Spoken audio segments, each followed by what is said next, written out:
ChatGPT forced me to rethink my copywriting business, and chances are you were like I once was. You feel like, it's not that good. It can't write as good as I can. It's not producing really all that good of outputs. I'm just not really enjoying the quality that I'm getting from this. If that's the case, I want to talk to you today because here's the thing. If you do not change the way that you view ChatGPT, I promise you, you are going to be severely behind in the upcoming years. So if you are a marketer who works with clients, if you are a business owner or offer owner who has their own stuff that they're marketing, promoting services, products, courses, coaching, consulting, whatever it is, if you are not using ChatGPT, one, you're going to get left behind. I'm going to emphasize that. But number two, you're missing out on just way more efficiency in your workflow. And I know you may be saying, oh, Nick, I've heard that from all these stupid experts. Look, I am actively avoiding being the person that's selling little prompt packs for like $29 or these crappy little products. I know that the scummy marketers are doing that. And so it makes you associate, oh, ChatGPT must be this scummy thing. I promise you it's not. That's just people capitalizing on something that's really good. So if you want to be able to save way more time that you can then use on big brain activities like being able to actually work on your business and not in your business, being able to actually think about things, being able to actually have time to yourself, whether you want to get back into a hobby or, whatever, back into the gym, whatever, just saving more time. And then at the same time, also being able to pump out high quality work that, to be honest, you wouldn't have been able to do otherwise because you got so much on your plate. If that's what you want to do, this video is for you. Ladies and gentlemen, boys and girls, my name is Nicholas Verge. I am a marketing consultant who has been in the trenches of the direct response info product industry for the past 5 years. I not only work with offer owners to help them better sell their products and have produced right around $30 million in client results, I also work with marketers and freelancers to help them better get results for their clients, for themselves, and so they can eventually go and do probably what I'm doing right now, which is consulting instead of just working with clients on a done-for-you basis. So here's the thing, guys. I had a, let's just call it, toxic relationship with ChatGPT when it first started because it just wasn't good, right? Like I remember when it first came out, it's at the beginning of this year, and I don't understand what all the hype's about. I'm way better than this thing. I write way better than it. I produce way better copy than it.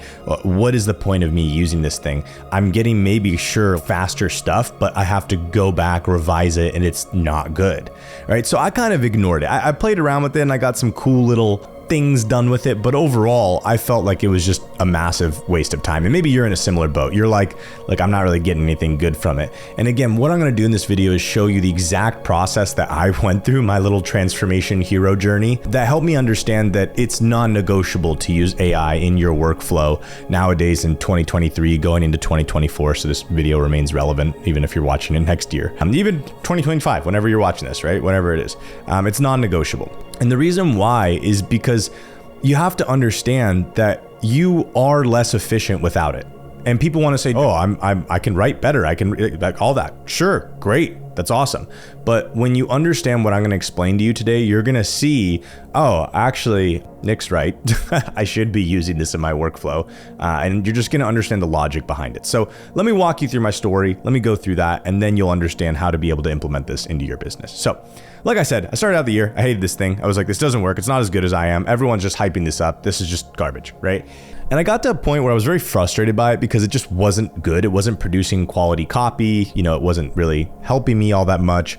And so I just decided, you know what? I'm just going to make my own, right? I thought about it and I was like, that's a great idea. I can compete with OpenAI. I can make my own version of this. I can compete with Jasper, make one that's completely focused on copywriters and marketers and helping them produce VSL scripts and sales letters and emails. And you may see people selling little softwares and tools like that. Hint, they're all kind of useless, but that's later down in the story. But I thought, hey, that's a good idea. Okay. And so I decided, you know what, I'm going to do this, right? And I set out on this adventure to go make this software, even though I have no experience with software whatsoever. I figured, you know what, I can do this. And so what I did is I started asking around to some of my friends who did have experience in software. And I came across one of my friends who will remain nameless because you'll see here why in a moment. He's a little bit odd as a person, but I reached out to him. I said, hey man, I know you have quite a bit of experience with machine learning. I know you have quite a bit of experience with software. Could we hop on a call? And I'd love to ask you some questions. I'm kind of in the process right now of developing a software that's a large language learning model. I'd love to get your thoughts. He said, sure. And what was odd was that he made me meet with him on Telegram. He was like, I'm not going to do Zoom.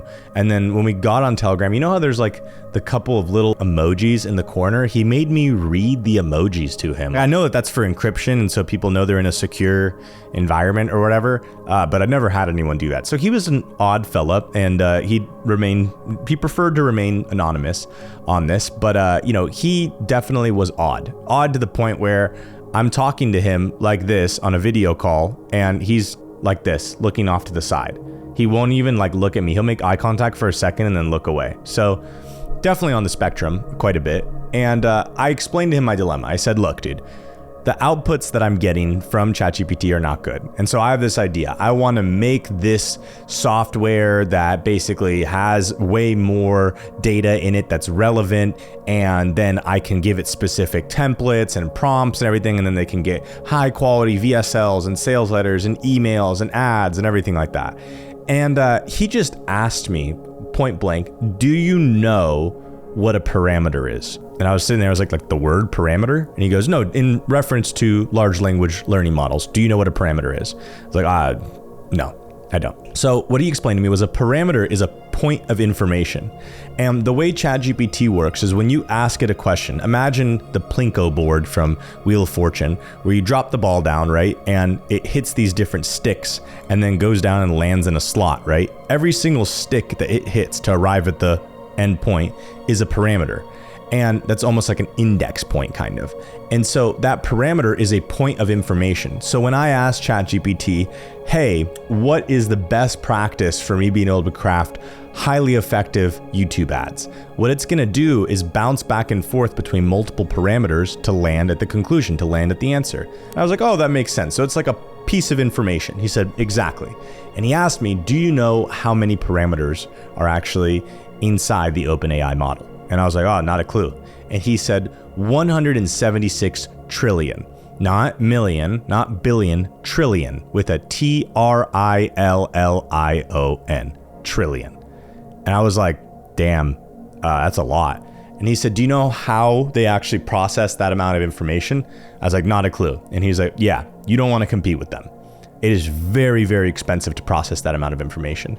And I was like, wow, that's crazy. Okay, well, that makes sense. The thing he told me though was, what you could do is get an API, which basically is just like, hey, you have your little software. It calls ChatGPT. It says, hey, I want to use your database and here's what I want to give it. And you can give it prompts and templates and whatever. Oh, okay. Yeah, so I shouldn't like build my own software. He said, no, don't do that. You would use ChatGPT's. So let's fast forward a bit just to be able to help you understand something. Anyone that's selling some form of a software revolving around, AI, chat, AI, content creation, whatever, it's just ChatGPT. They did not build their own database or anything like that. It's just a fancy pantsy, basically cover up where they have the software and it's calling ChatGPT, and then it's basically just glorified prompts and templates. That's really what it is, which it's like, hey, if you want to subscribe to that, cool, but I'm going to show you a workaround here for that in this video. So he kind of showed me, okay, well, that's one solution. And I was like, yeah, but I think that makes sense, but I'm still like not getting good outputs from ChatGPT. And he says, are you familiar with GIGO? I said, what's GIGO? And he says, GIGO stands for garbage in, garbage out. And so what that means is that if you have a perfect system, but you give it a garbage input, you're gonna get a garbage output. But if you have a awful system and you give it a perfect input, you're still gonna get a garbage output. So he said, what do you think is more likely? That your input is garbage, or the system, which has processed 176 trillion parameters and 1.6 quadrillion words, like, can't make that up. Quadrillion, I don't know if that's like, I've never seen anything that's in the quadrillions. Like maybe that's the amount of drops of water in the ocean is in quadrillions, but we don't know what quadrillion even looks like. But 1.6 quadrillion words, that's what's garbage, or your inputs are garbage. Yeah, it's probably the inputs. And he was like, correct, good job. So what he explained to me was that you need to get the inputs dialed. It's not a problem with the system. You can go and try and build your system. That's what everyone's trying to do. This is why I think everyone's so stupid, because you're not going to compete with OpenAI. First of all, like you didn't have Elon Musk in the early days of your business. You don't have some of the most brilliant machine learning and AI specialists in the world on your team. You're just a marketer with like a budget of like 50 to 100K. And this is kind of just going to be like an upsell for some of your services, right? So it's kind of useless if you really think about it. And so he told me, hey, you need to get the inputs dialed. And that made a lot of sense to me, because I'm like, oh yeah, like if the outputs are bad, it's not the system, it's me. So the reason I bring this up is because maybe you've had it where you are using ChatGPT and you're like, oh, the quality is not good, the copy is not good, blah, blah, blah, blah, blah, whatever it is. I'm here to tell you today that that's because of you. It's not because of ChatGPT. And so what I want to talk about for the rest of this video is how I went about figuring out how to get higher quality outputs by improving my inputs. So here's what I figured out. There's basically two different issues that you're going to run into with ChatGPT. Either A, the quality is just not good, it's not written well, it's just like not good, or it's not accurate, meaning that it's lying or it's not saying the right thing, or it's just, hey, that's just not true at all. Example would be maybe you ask it about Amazon FBA and then it says something about drop shipping. It's like, oh, that's not accurate at all, right? So what I figured out was that there are specific things we can do and information we can feed ChatGPT that actually makes it so we're going to get way higher quality copy. But then on top of that, also that ensures that we're going to have accurate copy as well. So how do you go about doing that? Great question. So again, remember that Plinko board, all the index points, and it's like it's bouncing back and forth between these different points. Well, when you don't tell ChatGPT what the index points are, what the parameters are, it uses 176 trillion parameters. And it has to then filter out and say like, oh, which one's the best one? Okay, these ones, these ones, these ones. And that's not easy for it, because that's a lot of, whatever you want to call it, CPU processing power. Like someone has to pay for it. So of course it's going to go the easiest route. If you ever had it where it's like, this is just like bland garbage of what it's giving back to me. Yeah, it's because it's going the simplest route possible, because you're giving it really complex commands. If you really think about it, it may seem simple to you. Hey, write me a piece of copy about toothpaste, but it's like, okay, there's a lot that can go on there. Okay. So what I did to improve the accuracy of the copy was actually just provide it with the creative brief. Okay. Now, I've actually recorded videos before on the creative brief. You can go and check it out on my channel. Maybe I'll put it right here, or maybe I won't. Maybe I'll forget it. Maybe you should just go watch all the videos on my YouTube channel, because you'll just become a smarter, handsomer, more intelligent individual after. The creative brief is basically everything you need to know about the customer, right? It's their pain points, it's their problems, it's their desires, it's the things they've already tried, it's the sales argument to overcome all their objections, so on and so forth. I've recorded previous videos on this, okay? What you need to do is you need to give that to ChatGPT when you're writing copy. And this is like the biggest revelation, right? Because you're now taking the parameters and taking it from like 176 trillion and narrowing it down to like 50, right? And it's everything you've given it. So it's going to have more freed up processing power for it to be able to pump out higher quality stuff. That by itself works really well. And also you're giving it what to say. You're telling it, this is the truth. This is exactly what my customer believes. This is exactly what they think. This is exactly what my product does. This is what I want you to write about. And that's just going to lead to way higher quality outputs. So that's how you solve the accuracy issue. But the other problem that you may run into is quality, right? Now, there's two different ways that I figured out how to actually go about producing high quality outputs, high quality writing. The first way is for you to just write the first couple lines of copy yourself. This is one thing I've realized, that ChatGPT is not really all the best at writing openers. Okay, it's really good at writing the body and explaining things out, but as far as creative, clever hooks, I find that I'm actually better at that. And so what I do is I write the first 3 to 4 lines of copy. And here's kind of how this works is ChatGPT is writing the next word based on statistical probability. So if I were to say to you, the cat in the, I'm not going to say the cat in the Brezhnev's chamber of Soviet commerce, like very low statistical probability, I'm going to say that, right? But when I say the cat in the hat, right, there's a very high statistical probability that it's going to be that. Or the cat in the house, right? There's specific statistical odds based on the 1.6 quadrillion words that it has processed, that it knows, that's how smart this thing is. It knows with statistical probability what's the next word to come after that. So when I give it the first 3 to 4 lines of a piece of Facebook ad copy or YouTube ad script or VSL, whatever it is, it actually pumps out way higher quality stuff. And I think a lot of the reason why is because I'm reducing the statistical probability for it. I'm making this a lot simpler for it. And also the hook is kind of where I want it to start, right? And so I'm able to get better copy from that. So that's the first way, is just write the first couple lines yourself and then let ChatGPT roll from there. Now, the other way is actually using templates and frameworks. So this is a great tool that I've used with practically all of my one-on-one coaching clients.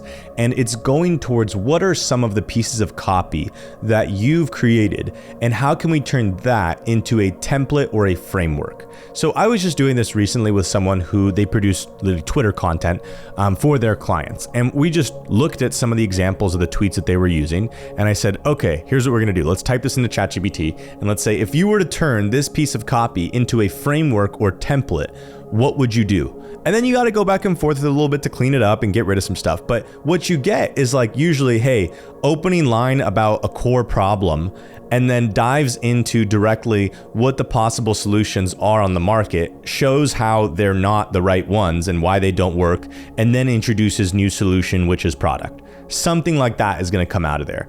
And that's awesome, right? Because that's a good framework. And so now what we do is we give it the creative brief, we give it that framework, and we say, fill out the copy on this framework. And bing, bang, boom, you get high quality copy. Awesome, right? That's solid. And so I think that this is kind of one of the solutions that is the most replicatable and is easiest for scaling content production. So if you run an agency, frameworks, templates is definitely going to be one of the easiest ways for you to be able to get a client in and content produced as fast as possible. But this is just for yourself. You're not really trying to scale and you're just trying to get high quality stuff done. If that's the case, I would just recommend writing the first couple lines of copy. So a year ago, I was like most freelancers and marketers. I was worried that this was going to take away my job and I was going to have to go into a different industry. But now I realize that it's only made me a better marketer, a better copywriter, and it has actually helped me be able to produce higher quality work, more work, and at the same time also free up way more time for the things that I like to do the most, which is actually doing research and actually being able to come up with ideas, hooks, frameworks, things like that. So the reason I wanted to record this video was because, again, you may be in the position that I was in a year ago and you're just thinking, this is just, right, it's Fugazi, it's right, it's all that shit.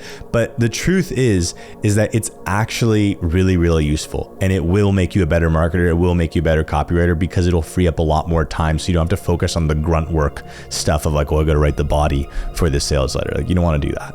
So that is everything that I got for you guys today. If you like this video, guess what? There are more videos like that on my YouTube channel. So what you can do is you can be a good Samaritan and you can click subscribe. You can like this video as well. And on top of that, you can go and watch every single video right now that I have on my YouTube channel, and your IQ will raise by 67 points.